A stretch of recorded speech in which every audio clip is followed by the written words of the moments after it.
আসসালামু আলা রাসূলিল্লাহ বাদ। সুপ্রিয় দর্শক শ্রোতা ভাই বোন, রমাদান মাসে মা বোনদের অনেক সময় মাসিক আরম্ভ হয়ে যায়, যার কারণে তারা সালাত সিয়াম সহ এই সমস্ত ইবাদতগুলো তারা পালন করতে পারেন না, কারণ মাসিক অবস্থায় নামাজ পড়া রোজা রাখা নিষিদ্ধ। তখন একজন মা বোন রমাদানের ইবাদত বন্দেগীর মাধ্যমে কিভাবে তিনি রমাদানকে সার্থক করতে পারেন, আজ আমরা সে বিষয়ে কথা বলবো ইনশাআল্লাহ। এমনকি লাইলাতুল কদরে যদি কোনো মেয়ে মানুষের মাসিক থাকে, তো মাসিক অবস্থায়ও তিনি কিভাবে কদরের রাতে ইবাদত গুজার বান্দাদের কাতারে শামিল হতে পারেন, আজ আমরা সে বিষয়ে কথা বলবো ইনশাআল্লাহ তাআলা।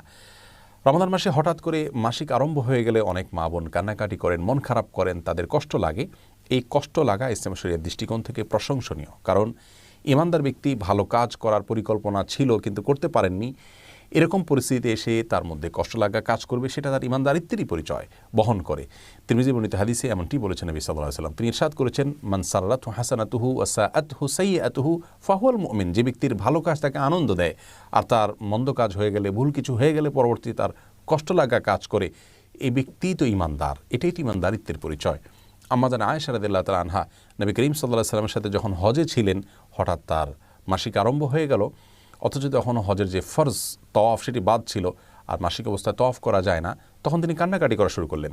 নবী করিম সাল্লাল্লাহু আলাইহি সাল্লাম তাকে সান্ত্বনা দিলেন যে আল্লাহ তাআলা ফয়সালাকে মেনে নেওয়া এটাও একটা ইবাদত, এবং আর বিকল্প তিনি কী কী কাজ করতে পারেন সেগুলো তাকে পরামর্শ দিলেন। অতএব মুসলিম মেয়েদের মধ্যে ইবাদত করতে না পারার কষ্ট এবং দুঃখবোধ তাদের ভিতরে যদি থাকে, জাগ্রত হয়, তাহলে সেটি প্রশংসনীয়, সেটি নিন্দনীয় নয়। তবে সেটি যদি হাউতাসের পর্যায়ে চলে যায়, ভৎসনার পর্যায়ে চলে যায়, তাহলে কিন্তু আবার সেটি গুনাহে পর্যবসিত হতে পারে। সাধারণ দুঃখ লাগা বা কষ্ট লাগা এটা হতেই পারে, বরং ভালো। একজন ঋতুবতী নারী রমাদান মাসে ঋতু অবস্থায়ও যেভাবে তার ওই সময়টাকে তিনি সফল এবং সার্থক সময় হিসাবে কাটাতে পারেন এবং রূপান্তর করতে পারেন, তার জন্য আমরা কয়েকটি পরামর্শ দিতে চাই।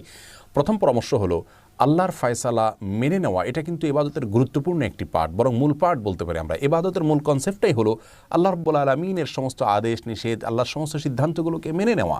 অতএব আপনাকে আল্লাহ রাব্বুল আলামিন মাসিক দিয়েছেন, অসুস্থতা দিয়েছেন, শারীরিক দুর্বলতা দিয়েছেন, আল্লাহর এই ফয়সালাকে যদি আপনি হাসি মুখে বরণ করে নেন, তাহলে এটা কিন্তু একটা বড় ধরনের ইবাদত হয়ে যাচ্ছে।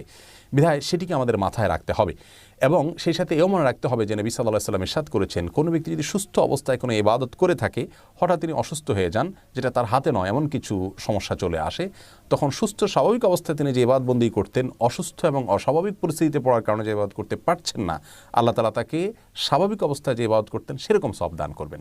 অতএব মন খারাপ করবার মতো বিষয় নয়, এবং অস্থির হয়ে ব্যাকুল হওয়ার বা ভৎসনা করার মতো বিষয় নয়, বরং সবর করতে হবে, আল্লাহর ফয়সালাকে মেনে নিতে হবে।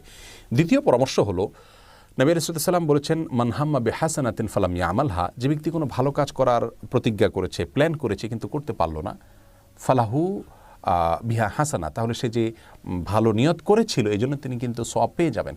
অতএব মা বোনরা ইবাদত বন্দেগীর প্ল্যান আগে থেকে করে থাকলে ইনশাআল্লাহ সে অনুযায়ী তারা সওয়াব পাবেন, মন খারাপ করার কোনো কিছু নেই। তৃতীয়ত গুরুত্বপূর্ণ একটি বিষয়, তা হলো নবী সাল্লাল্লাহু আলাইহি ওয়াসাল্লাম বলেছেন, মানদাল্লা ইলা খাইরিন ওয়া আলা খাইরিন ফালাহু মিসলু আজরি ফাইলিহি। যে ব্যক্তি কোনো ভালো কাজের পথ দেখাবে, সে ব্যক্তি ভালো কাজ সম্পাদনকারী ব্যক্তিদের সমপরিমাণ সওয়াব পাবেন। মা বোনদেরকে আমরা বলবো যে আপনি নামাজ পড়তে পারছেন না, রোজা রাখতে পারছেন না, কিন্তু পুরুষদের রোজা রাখতে আপনি হেল্প করছেন, তাদের সাহর ইফতারের ব্যবস্থা করছেন, আপনি তাদেরকে সাহরি খেতে ডেকে দিচ্ছেন, রোজা রাখার জন্য সন্তানদেরকে উদ্বুদ্ধ করছেন, নামাজ জন্য তাদেরকে ডেকে দিচ্ছেন, জামাতে শামিল হওয়ার জন্য তাদেরকে সাহায্য করছেন, সময় অনুযায়ী তাদেরকে স্মরণ করিয়ে দিচ্ছেন। এই যে বিষয়গুলো, এগুলোর মাধ্যমে কিন্তু আপনি তাদের সমপরিমাণ সওয়াব হুবহু আপনি লাভ করতে পারেন। সেই সাথে কিছু ইবাদত আছে যে ইবাদতগুলো আসলে সাধারণ অবস্থায় আমার দ্বারা করা হয়ে ওঠে না, এমনকি পুরুষরাও, আপনার বাসার পুরুষরাও হয়তো করতে পারছেন না, সেই ইবাদতগুলোকে আপনি টার্গেট করুন করে মাসিক অবস্থা সেগুলো করুন, তাহলে পুরুষদেরকেও আপনি পেছনে ফেলে সামনে অগ্রসর হয়ে যেতে পারেন। আল্লাহ তাআলা আমাদের সকলকে ইবাদত বন্দেগীতে প্রতিযোগিতামূলকভাবে অগ্রসর হওয়ার তৌফিক দান করুন।